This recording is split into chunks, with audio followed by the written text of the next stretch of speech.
Ambo, anak halu, jomblo, dan berulah. Hah, bola.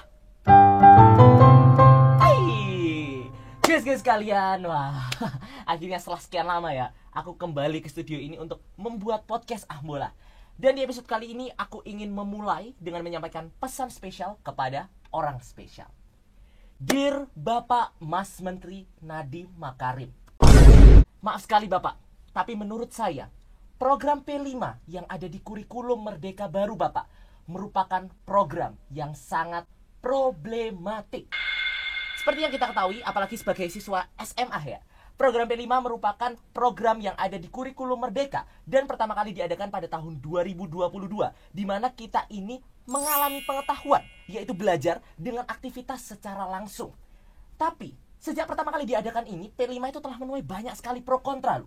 Pro kontra yang sangat panas, seperti Pilpres 2024. Loh, gak baik ya tak? Vote Ambo for 2024. Padahal, program P5 ini bagus loh. Dia bukan hanya teori semata, tapi juga mengajarkan bagaimana kita bisa menciptakan suatu proyek atau program untuk menjadi solusi dari masalah yang telah diberikan. Seperti kalau di sekolahku itu ada permasalahan lingkungan dan energi, demokrasi, bullying, kehidupan berpolitik, dan lain sebagainya. Tapi kenapa kok banyak yang menentang? Oke, sebelum itu, kita harus mengetahui dulu tujuan daripada P5 ini. Bapak Mas Menteri telah mengatakan bahwa tujuan dari P5 tiada lain dan tidak bukan adalah untuk menciptakan dan mengembangkan karakter pelajar seumur hidup. Maksudnya apa? Nah, orang Indonesia diharapkan bisa terus belajar dan menuntut ilmu sampai tua, bahkan menjadi sugar daddy. Selain itu, program P5 juga diciptakan agar siswa bisa melatih hard skill mereka dan juga critical thinking dalam memecahkan solusi dengan praktek di lapangan. Terus harus kita telisik apa sebenarnya problematiknya ini. Pertama, P5 menguras tenaga dan fulus dompet siswa yang sudah kering. Bener gak nih?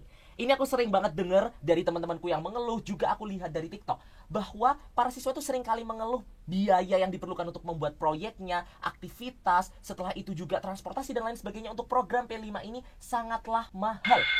Padahal tidak semua daerah, sekolah, ataupun siswa-siswi di Indonesia ini mampu untuk membeli atau punya privilege atas fasilitas-fasilitas tersebut.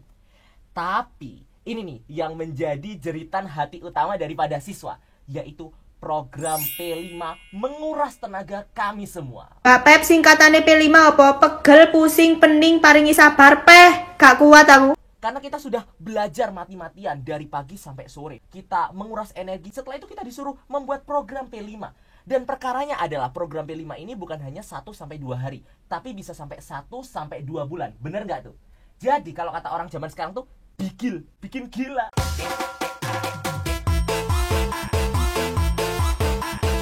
Isu ketiga yang sering aku dengar adalah tim yang tidak memadai, yaitu ketika kita dipasangkan dengan si paling beban planet, si paling turu, setelah itu si paling banyak alasan, si paling malas.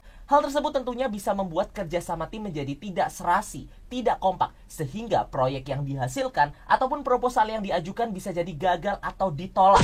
Sehingga aku sering dengar tuh teman-temanku bilang bahwa P5 ini justru bukan memfokuskan siswa untuk mencari suatu solusi, untuk menumbuhkan suatu kreativitas, tapi agar tidak direvisi. Nah, isu keempat ini datang dari guru.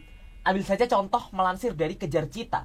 Dengan P5, guru juga dituntut untuk bekerja ekstra, mengembangkan skill mereka di luar dari kapabilitas mengajar sebatas pada teori tertulis. Mereka kesusahan dalam melakukan supervisi dan membuat program P5 ini menjadi menarik bagi para siswa-siswinya.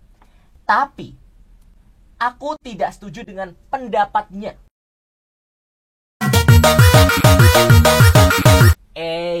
Sebentar, chill. Jangan salah paham terlebih dahulu. Kita tadi sudah mendengar dari sudut pandang teman-teman, para siswa-siswi di TikTok dan juga guru. Sekarang aku ingin menyampaikan sudut pandang pribadiku. Ada kata pepatah dalam bahasa Inggris, every dark cloud has a silver lining, yang berarti bahwa seburuk-buruknya suatu hal pasti ada dampak positifnya. Yang pertama, P5 menghabiskan banyak sekali biaya. Itu betul, sangat-sangat betul. Tapi ingat bahwa Bapak Mas Menteri Nadiem Makarim ini tidak memaksakan kita untuk membuat suatu proyek P5 menjadi menggelegar, benar-benar mewah. Ini bukan suatu perlombaan. Justru biaya sesungguhnya dalam P5 ini adalah kreativitas kita. Gimana caranya kita bisa membuat suatu program yang bagus, kreatif, menggelegar, tapi low budget.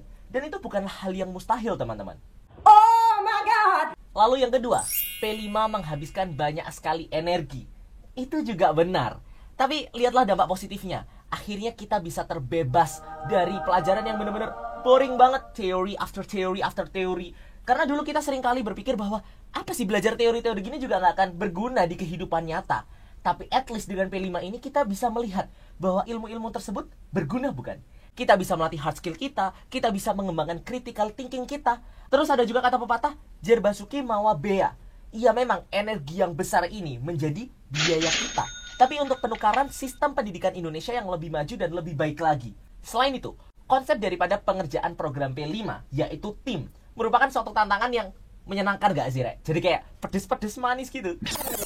Karena dari tim yang terdiri dari berbagai macam karakter Homo sapiens, kita jadi bisa mengenal dan merasakan esensi daripada bekerja sama dengan berbagai macam tipe atau karakter orang. Mulai dari si paling ambis, si paling turu, si paling pintar, si paling banyak alasan. Dan justru itulah tantangan bagi diri kita pribadi.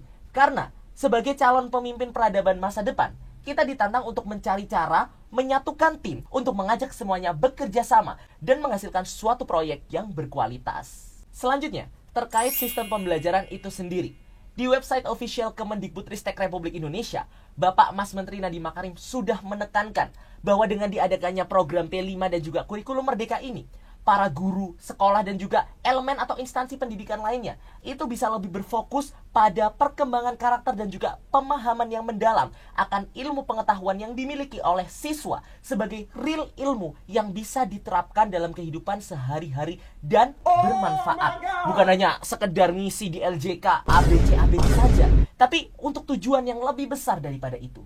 Benang merah dari program P5 yang sangat adalah semua perubahan di dunia, and the world that I'm talking about adalah yang dari lingkup sekecil mungkin sampai sebesar mungkin, pastinya akan selalu menuai pro dan kontra. Tidak pernah tercatat dalam sejarah bahwa perubahan yang akan merubah suatu sistem atau kebiasaan di masyarakat akan dengan mudah diterima, karena pastinya akan membutuhkan usaha ekstra untuk membuat dunia menjadi lebih baik lagi. Wazee. Jadi gitu guys sekalian, sore-sore mangan bebek. Bebeknya nggak enak karena keasinan. Tetap pertahankan semangatmu, Rek. Sore-sore mangan bebek. Bebeknya nggak enak karena keasinan. Tetap pertahankan semangatmu, Rek. Teruslah haus akan ilmu pengetahuan. Hai, ciao. Oh iya, lupa arahku. Oke.